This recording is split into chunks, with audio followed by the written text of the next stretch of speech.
ભુજ નગરપાલિકા દ્વારા લાખોનો કોન્ટ્રાક્ટ આપવા છતાં પણ શહેરોમાં ઠેર ઠેર ગંદકીના ગંજ ખડકાયેલા જોવા મળે છે। જોઈએ એક ભ્રષ્ટાચારોનો મસ્ત મોટો અહેવાલ। આપણે અમારા એક માણસનો 5800 રૂપિયા પગાર આપવામાં આવે છે। અમારા 250 થી 350 માણસો છે। ભુજ નગરપાલિકા દ્વારા ભુજ શહેરની સફાઈમાં સદંતર રીતે નિષ્ફળ નીવડેલ છે। જ્યાં જુઓ ત્યાં ખાડા તથા ગંદકીના ગંજ સિવાય બીજું કંઈ જ જોવા મળતું નથી। તો પાલિકા શું માત્ર નામની જ કામગીરી કરે છે તેવું સ્પષ્ટપણે આપણે દેખાય છે તેવું નગરજનો કહે છે। તેવી જ રીતે ભ્રષ્ટાચારનો મસ્ત મોટો છબરડો પણ બહાર આવ્યો છે। જો નગરપાલિકાના સફાઈનો કોન્ટ્રાક્ટર 44 લાખમાં આપવામાં આવેલ છે, તેમાંના કોન્ટ્રાક્ટમાં 300 સફાઈ કામદારોને રોજગારી આપવામાં આવેલ છે।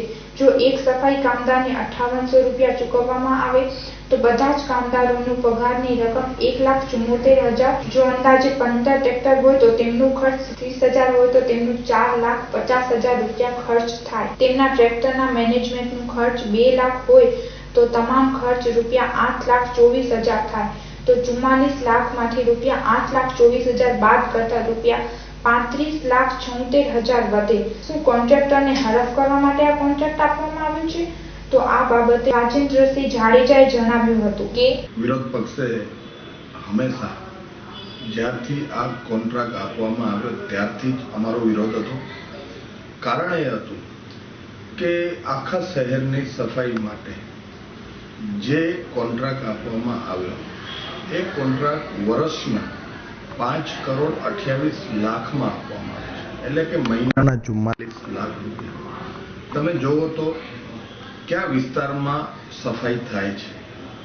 અમે વારંવાર રજૂઆતો કરી હતી, સામાન્ય સભાઓમાં આ મુદ્દા ઉપાડ્યા હતા। સામાન્ય સભામાં પણ અમે લેખિતમાં એમની પાસેથી જવાબ માંગ્યો, પણ એમની પાસે કોઈ જવાબ હતો નહીં, એટલે એ સામાન્ય સભા છોડીને ચાલ્યા ગયા હતા સત્તા પક્ષના લોકો। હું ચોક્કસપણે કહું છું કે જ્યારે નવરાત્રિના તહેવારો ચાલતા હોય ઠેક ઠેકાણે આપણે જેમ જોઈએ તેમ માતાજીના નોરતાના ફળિયામાં, સોસાયટીમાં કે બધા મોટા ગરબાઓમાં જે રીતે આયોજનો થતા હોય અને એ આયોજનોમાં જે સાફ સફાઈ આપને જોવા મળે એ સાફ સફાઈ ક્યાંય જોવા મળતી નથી। લોકો ત્રાહિમામ છે। મોહરમના દિવસો ચાલુ છે, મોહરમ ચાલુ છે, ત્યારે જે લોકો પોતાના નમાજ પડવા જતા હોય કે દુઆ માંગવા જતા હોય ત્યારે આ બધી બાબતોમાં ત્યાં મસ્જિદો પાસે હોય કે મંદિરો પાસે હોય, તમે જ્યાં જશો ત્યાં ગંદકીનું સામ્રાજ્ય છે। મેં કલેક્ટર સાહેબને લેખિતમાં અનુરોધ કર્યો છે કે સાહેબ, જે આ કોન્ટ્રાક્ટ પદ્ધતિ જે આપવામાં આવી હતી 5,28 લાખ રૂપિયામાં ક્યાંય પણ સફાઈ થતી નથી અને આ કોન્ટ્રાક્ટ રદ થવો જોઈએ।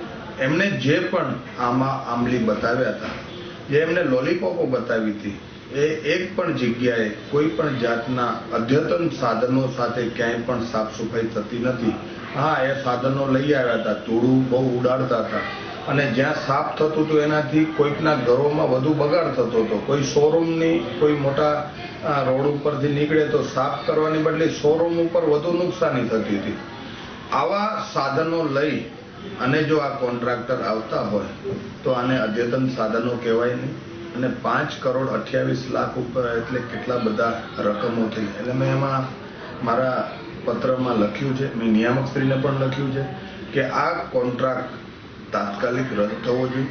બીજા કોઈ પણ કોન્ટ્રાક્ટરોને આની અંદર લાભ આપવો જોઈએ કે જે ઓછા ભાવે વધુ સારી સફાઈ થઈ શકે। તમે જેમ માનો છો તેમ 5,28 લાખમાં રિંગ રોડના જાડી કટિંગ સાથે આવ્યું છે, પણ તમે જાડી કટિંગનું જ્યારે પણ જોશો કોઈ પણ મહાનુભાવો આવશે, હમણાં રાજ્યપાલમાં પણ 95,000નો ખર્ચ આ જાડી કટિંગનો બતાવવામાં આવ્યો હતો, તો તમે શા માટે એની પાસે રિકવર કરવા 5,28 લાખ રૂપિયાનો આ તમે કોન્ટ્રાક્ટ આપ્યો? તમારે એની પાસેથી રિકવર કરવા જોઈએ કે અમે આ 95,000 રૂપિયાનો વધારાનો ખર્ચ કર્યો છે, તમે તમારા બિલમાંથી કાપીને આપશું।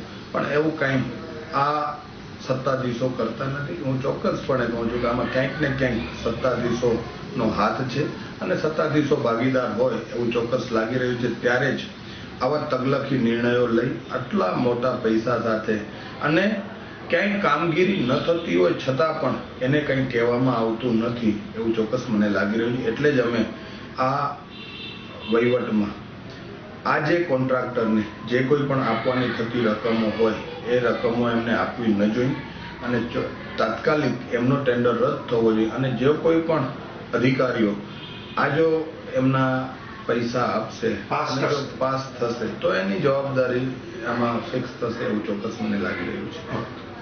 આ રીતે મસ્ત મોટું ભ્રષ્ટાચાર આહરી નાખવા છતાં પણ શહેરની અંદર જ્યાં જુઓ ત્યાં ખાડા તથા ગંદકી માજા મૂકે તેમ છતાં નગરપાલિકા કોન્ટ્રાક્ટરને કાંઈ જ કહેવા તૈયાર નથી. તો શું આમાં અધિકારીઓ તથા પદ અધિકારીઓની મળીભગત છે તેવું શહેરના જાગૃત લોકોએ આંકડાકીય માહિતી દ્વારા જણાવ્યું હતું.